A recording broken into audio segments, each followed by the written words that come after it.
Hello and welcome to the Global Church Project. I'm Graham Hill. Dudley Woodberry is Dean Emeritus and Senior Professor of Islamic Studies at Fuller School of Intercultural Studies. He's one of the foremost Christian scholars of Islam.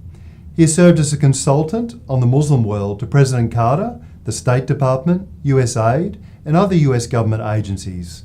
He's recognised as a global authority on Muslim religion and associated cultures.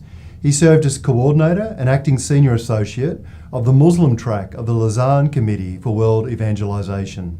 Dudley Woodberry, welcome to the Global Church Project. Thank you. You've done a lot of research and had a lot of experience in the Middle East, and your focus has been often on Islamic studies. Can you tell us something about where that passion for the Middle East and for Islamic studies come from? Well, it started when I was about 13 years old. And I was a student at Stony Brook School on Long Island, New York. And Samuel Zwemer, sometimes called the Apostle to Islam, came to our school and said, if you want the difficult but most rewarding work in the world, work with Muslims. So I wrote my parents, who were in Korea, I think at the time, and said, I believe God is calling me to work with Muslims. And you come from generations, I think, of That's right. missionaries. So can you tell us something about those generations and where they've served? Well, my grandfather served in China. He actually was a prosperous businessman with a number of hardware stores around Michigan and felt called to be a missionary. And so he told his wife, who said she would rather be married to a prosperous businessman than a missionary, but she would think and pray about it. And then in the middle of the night, one night, she saw all the walls red and China in gold blinking out. Wow. And she said, all right, because that was one place she did not, at first she said, I'm willing to go any place but China because of smallpox, which didn't have a cure at that time. And finally she said, okay, anywhere, including China. So they went out and he built the first girls' school in Shanghai, built a boys' school there, and Beulah Chapel, a church there, and trained a number of medical doctors on the Christian faith who then went out through China as medical doctors but spreading the gospel. Then my parents served in China as well. I was born in China. And so I had a sense of the value and the need of missions. And then the Lord called Roberta and me. You had an experience during the winter of 1939 that really confirmed to your heart that God has a particular purpose for you. Can you tell us something about that story? That's when I was in China. I had fallen through the ice. It was so cold that even the salt water had ice on it in Shifu, where we were living. And I was out on the ice in the harbor, and I fell through and got pneumonia. And there was a good chance I was going to die. And then, anyway, I was revived sufficiently, and I felt that God had called me for a purpose, or that he had saved me for a purpose. What do you think are some of the keys for Christians today, whether they're in Muslim contexts or other places, for building bridges with followers of Islam? I think the main thing is starting out with hospitality and love and appreciation, and really realizing how important it is to be a good host, to be a good guest, and to build relationships of that nature. And then if you then become friends, and then if somebody gets sick in their family, you go over and say, may I pray for you? And almost always they will want you to pray for them. And gradually they begin to see that God does answer prayer, and they see the love and concern of Christians. along the way, there are other things that can be done. Often Muslims are interested in the biblical characters that are in the Quran. And so what is sometimes done is Muslims are brought together, and would you like to know the stories of these people who are just mentioned in the Quran, and the Quran says nothing about it? Yeah. And so then looking at Abraham and Isaac and the various people through the Old Testament, going on to Mary, who they have a very great attraction to, ultimately to Jesus. By the time they have studied the real lives of these people that are only names to them, and particularly if you use the Muslim names for them, because in the Arabic and other Bibles, frequently they use a slightly different name for David and others in the Bible. And so many of them don't realize those are biblical characters. But once they have gotten the background of the stories, then by the time you reach the New Testament, some of them are quite ready to accept Christ. What do you think are some of the key things that God is doing amongst Muslim people groups today? Well, there's some very interesting things, because particularly with the rise of militant Islam, you get Christians who are, Muslims who are anxious for something different. Yeah.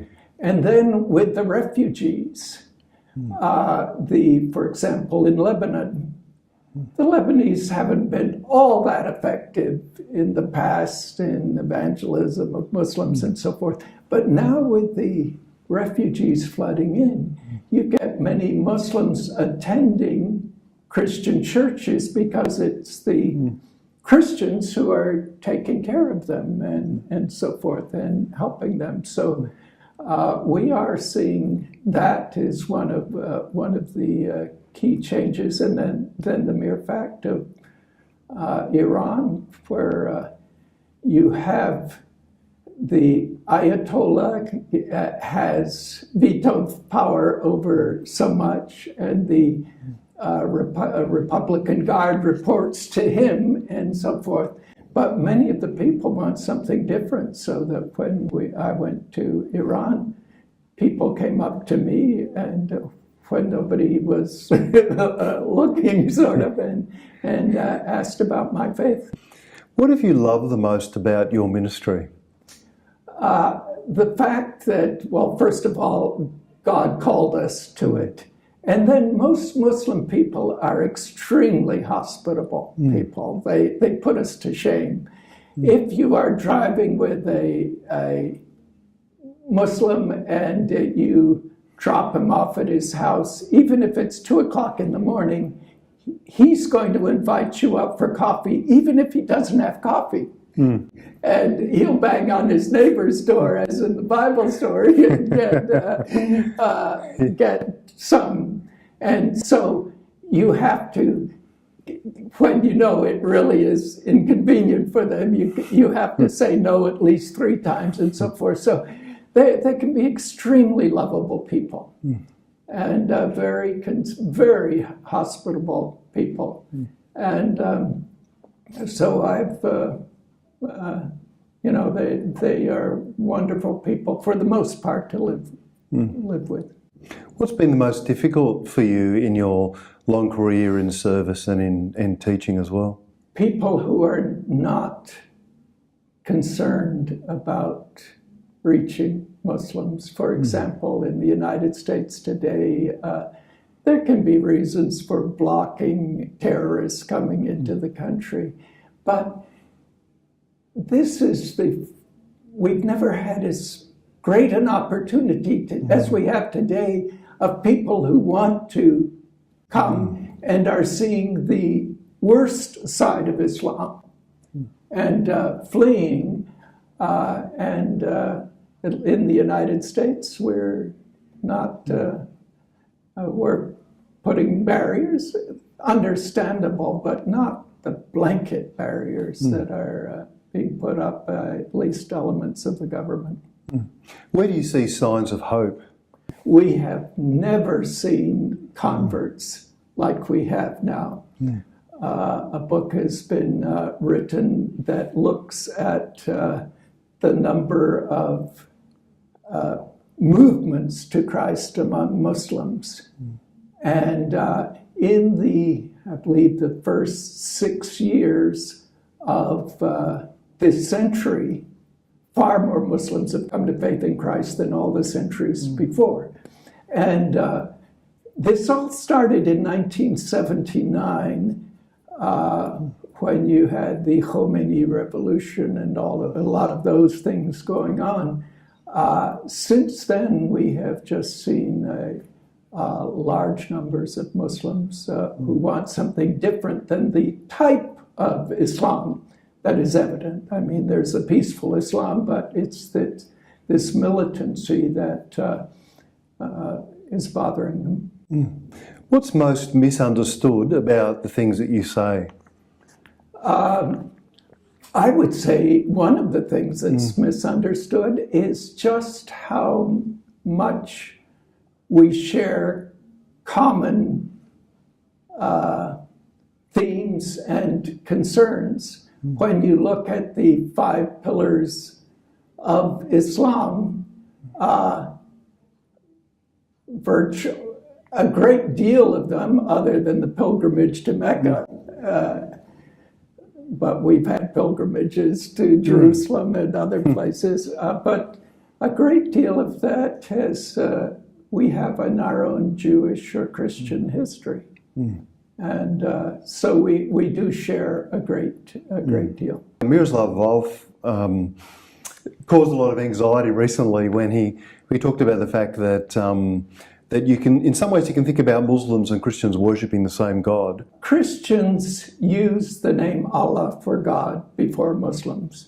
If you look at Philip K. Hitti's book, A History of the Arabs, Volume 6, I believe it's page 101, you will see a shrine there, a Christian monument with Allah for God on it. And so Christians had used Allah long before Islam. So we share the same belief in Allah, but there are a great number of things that are similar, and there's some things that are not similar in their view of God. The mere fact that we think of a triune God and they do not.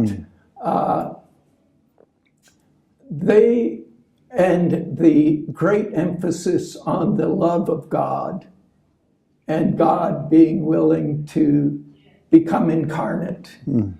These are things that Muslims don't accept. But they believe in the love of God, but there's not the emphasis there that we have in Christian thought. Is there anything else you want to say to us today? Never before have we had the opportunity that we have at the present time. Muslims are seeing the worst side of Islam or forms of Islam in the Middle East and other places.